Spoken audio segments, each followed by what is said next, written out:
Dona Teresa não era mulher de muitas palavras. Nunca havia sido. Na família, ela era conhecida como a quieta, não por timidez, mas por uma espécie de economia interior que a fazia guardar as palavras para quando realmente importassem e usar as mãos para o resto. E as mãos de Dona Teresa falavam muito. Falavam na marmita que ela deixava toda segunda-feira na porta da vizinha Ana, que havia ficado viúva no ano anterior e que comia mal desde então, não por falta de dinheiro, mas por falta de vontade de cozinhar só para si. Falavam no casaco que ela pendurava discretamente no gancho da portaria do prédio todo inverno, sem nome, sem bilhete, para quem precisasse. Falavam na luz que ela sempre deixava acesa na janela da sala, quando sabia que algum dos filhos voltaria à tarde. Um gesto que nenhum deles havia pedido, e que todos esperavam, sem saber que esperavam. Falavam também no café passado um pouco mais forte, quando Roberto vinha cansado do trabalho. No pano de prato limpo que ela deixava sobre a mesa, quando Beatriz aparecia com pressa demais para anotar. No pedaço de bolo embrulhado em guardanapo, que ia parar na mochila dos netos, porque ela dizia que criança nunca sabe quando a fome chega.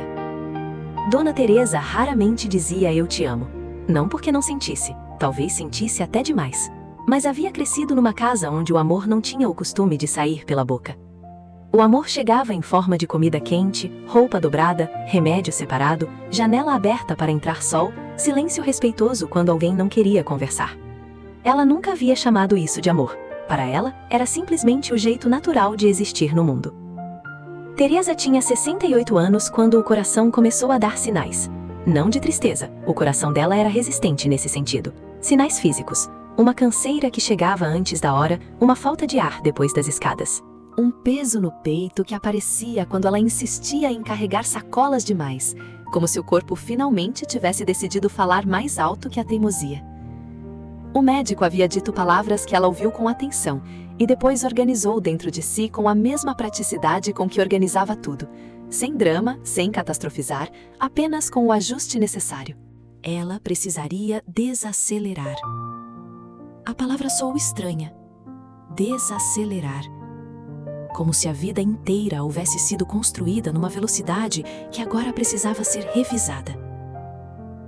Ela contou para os filhos, numa tarde de domingo, depois do almoço, com o mesmo tom com que teria dito que ia trocar o fogão. O médico disse que preciso diminuir o ritmo. Nada grave, só preciso cuidar melhor. Os filhos ficaram quietos por um segundo. Aquele silêncio de quem recebe uma notícia e precisa de um momento para processá-la sem deixar o rosto mostrar tudo o que está sentindo. Roberto, o mais velho, disse: "Mãe, você precisa de alguma coisa?" Ela respondeu o que sempre respondia: "Não, filho, estou bem." Mas dessa vez não estava completamente bem. Não fisicamente. O médico havia dito que com os ajustes certos ela teria muitos anos ainda. Mas havia algo diferente naquelas semanas de desaceleração forçada. Um silêncio que ela não estava acostumada a habitar. Sem as marmitas semanais, o médico havia pedido para ela reduzir os esforços físicos por um tempo. Sem as caminhadas longas até o mercado, sem a movimentação constante que havia sido o ritmo da sua vida por décadas. No primeiro dia, ela tentou obedecer. Sentou na poltrona da sala com uma manta sobre as pernas e a televisão ligada baixinho. Mas os olhos fugiam para a pia, para a roupa no varal, para a lista do mercado presa na geladeira. Tudo parecia chamá-la pelo nome. No segundo dia, levantou antes das 7, pegou uma vassoura e começou a varrer a cozinha. Não tinha passado nem 5 minutos quando precisou parar, apoiando uma das mãos na parede. Ficou irritada consigo mesma. Não gostava de depender do corpo. Sempre havia tratado o cansaço como algo que se empurra para depois. Só que agora, o depois tinha chegado. Ela se viu sentada, parada, observando a casa que conhecia de cor e descobrindo que, sem o movimento, ela não sabia bem o que fazer com ela mesma. Foi nesse silêncio que as pessoas começaram a aparecer. A primeira foi Ana, a vizinha viúva. Chegou numa terça-feira de manhã, com um pote de sopa. "Fiz mais do que precisava", disse, com um jeito levemente desajeitado de quem não está acostumada a ser a que oferece. E ficou sentada por quase 1 hora, conversando sobre coisas sem importância, que no final tinham toda a importância do mundo. Falou da chuva que estava demorando, do vaso de samambaia que não queria pegar, do supermercado que tinha aumentado o preço de tudo. E, no meio de assuntos tão pequenos, havia uma ternura enorme. Ana estava ali para que Teresa não precisasse atravessar a manhã sozinha. Quando foi embora, Teresa ficou olhando para a porta fechada e sentiu algo que não soube nomear imediatamente. Depois entendeu. Era o mesmo que ela havia tentado oferecer a Ana durante todos aqueles meses de marmita. A sensação de não estar sozinha, de ser vista. Na quinta-feira, apareceu Marcos, o rapaz do terceiro andar que ela mal conhecia pelo nome, mas que havia usado o casaco da portaria durante 2 invernos seguidos. Ele tinha 26 anos e um jeito tímido de existir que Teresa reconhecia. O jeito de quem aprendeu a precisar de pouco para não decepcionar ninguém. Ele disse que havia ficado sabendo que ela não estava bem. Perguntou se precisava de alguma coisa do mercado. Ela disse que não precisava. Ele foi assim mesmo e voltou com um pacote de biscoitos que ela havia mencionado gostar, numa conversa de elevador de meses atrás que ela havia esquecido completamente, mas que ele havia guardado. A senhora falou que gostava desse, disse ele quase envergonhado. Não sei se ainda gosta. Teresa segurou o pacote com as 2 mãos. Era só biscoito, mas não era só biscoito. Era uma frase antiga que alguém tinha ouvido. Era uma preferência pequena que não havia se perdido. Era a prova delicada de que, enquanto ela cuidava dos outros em silêncio, alguém também a estava enxergando em detalhes. Os filhos se revezavam nas visitas com uma regularidade que Teresa não havia pedido e que a comoveu de um jeito que ela não sabia bem como expressar. Roberto aparecia com frutas, consertava alguma coisa e fingia que tinha vindo só por isso. Beatriz trazia livros que a mãe talvez nunca lesse, mas deixava na mesa como quem deixava companhia. Clara, a caçula, ligava quase todos os dias no fim da tarde e perguntava coisas simples, se ela tinha almoçado, se tinha tomado remédio, se a janela estava aberta para entrar ar. Teresa respondia tudo com poucas palavras. Mas depois de cada visita, a casa parecia menos vazia. Numa tarde, Beatriz chegou mais cedo que o combinado e encontrou a mãe sentada na janela, olhando a rua. "O que você está pensando?" perguntou Beatriz, sentando-se ao lado. "Estou pensando em como as pessoas aparecem", disse Teresa. "Eu não sabia." "Não sabia o quê?" Teresa ficou um momento quieta.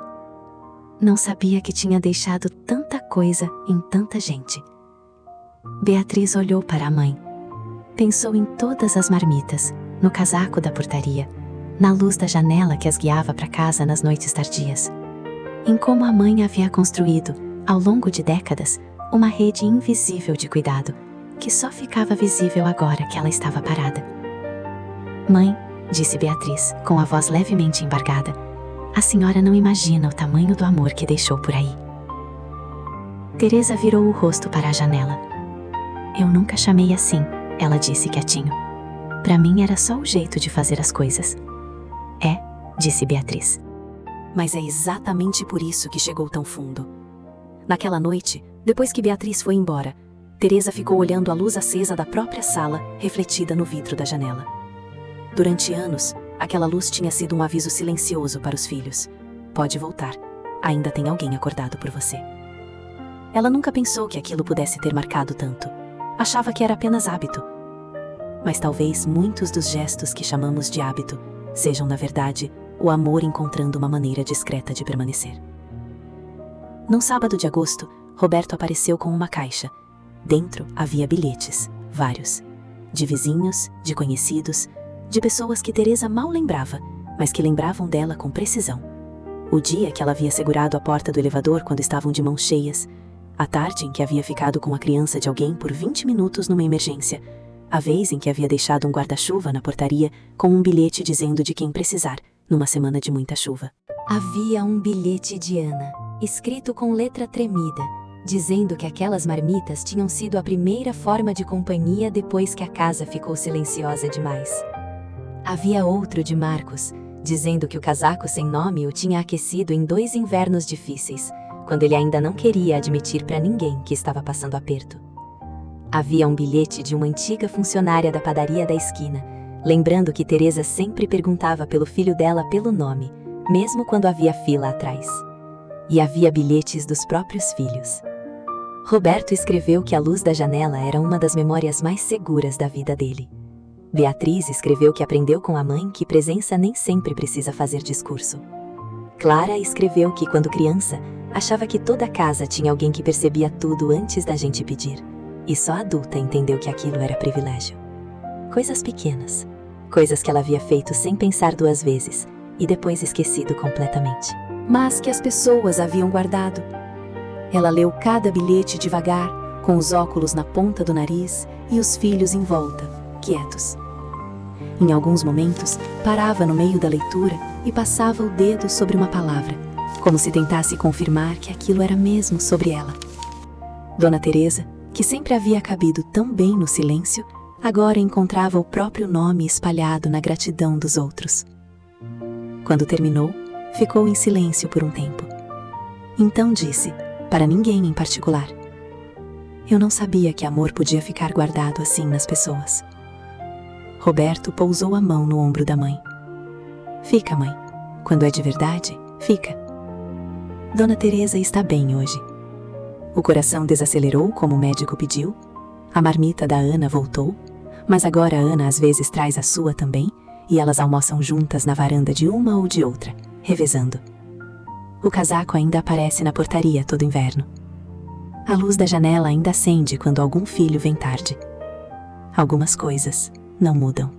Não porque não possam, mas porque são simplesmente quem ela é. O que mudou é que Teresa agora sabe, com uma clareza que antes não tinha, o peso daquilo que sempre pareceu tão leve.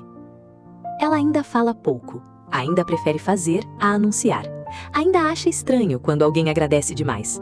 Mas agora, quando deixa uma marmita na porta de Ana, permite que Ana deixe outra também. Quando Roberto aparece para trocar uma lâmpada que nem estava queimada, ela não diz que não precisa, apenas deixa. Porque descobriu que receber também é uma forma de continuar o amor. Ela nunca chamou de amor, nunca precisou, mas amor era exatamente o que era, em cada marmita, em cada casaco, em cada luz deixada acesa na janela, para que alguém, chegando tarde, soubesse que havia um lugar que estava esperando. Esse é o tipo de amor que não faz barulho, que não pede reconhecimento, que não anuncia o que faz, nem guarda o que deu, que simplesmente, dia após dia, gesto após gesto, vai ficando nas pessoas sem que elas percebam. Até o dia em que param e percebem que aquilo a sustentou a vida toda. E talvez seja por isso que certos amores parecem invisíveis. Não porque sejam pequenos, mas porque se misturam tanto à vida, ao prato servido, à porta aberta, à janela acesa, ao casaco pendurado, que a gente demora a perceber que aquilo era uma forma silenciosa de dizer: você importa, eu vi você, eu estou aqui. Dona Teresa talvez nunca diga essas palavras em voz alta, mas quem conhece seu jeito sabe ouvir. Porque existe amor que chega como abraço, e existe amor que chega como sopa quente numa manhã comum. Se conhece alguém que também está nessa jornada, talvez esse vídeo seja um presente para essa pessoa hoje.